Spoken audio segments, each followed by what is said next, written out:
શું તમને ખબર છે કે કોથમીરના જ્યુસથી ડેટોક્સ તો થાય જ છે, એટલે કે શરીર ચોખ્ખું તો થાય જ છે, પણ કોલેસ્ટ્રોલ હોય તો તે લોકોને કંટ્રોલમાં રહે છે, ગુડ કોલેસ્ટ્રોલ વધે છે અને સાથે સાથે કબજિયાત ન થાય તેનું ખાસ ધ્યાન રાખે છે.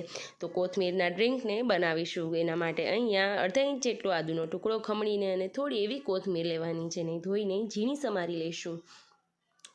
આ ડ્રિંક સવારે નણાકોઠે પીવાથી તેના ખૂબ જ ફાયદા થાય છે. અને જો તમને આંખની કોઈ પણ તકલીફ હોય, આઈ સાઇટ ડાઉન થતી હોય, એટલે કે જો ઓછું દેખાતું હોય, તો તે લોકો માટે તો આ કોથમીરનું ડ્રિંક આશીર્વાદ સમાન છે. તો અહીંયા મિક્સર જારમાં કોથમીરને ક્રશ કરવા માટે થોડી એવી કોથમીર અને 1 ઇંચ જેટલો આદુનો ટુકડો ખમણી તેમાં પાણી ઉમેરીને ડ્રિંક તૈયાર કરી લઈશું. હવે આ ઘાટી એવી પેસ્ટ બનશે, જેને આપણે કાચના ગ્લાસમાં ઉમેરી તેમાં અડધા લીંબુનો રસ અને થોડો એવો સંચર પાવડર ઉમેરીશું. ત્યારબાદ થોડું એવું પાણી ઉમેરીને આખો ગ્લાસ રેડી કરી લેશું. તો તૈયાર છે આપણું ડેટોક્સ ડ્રિંક, જેનાથી વજન ઉતરશે અને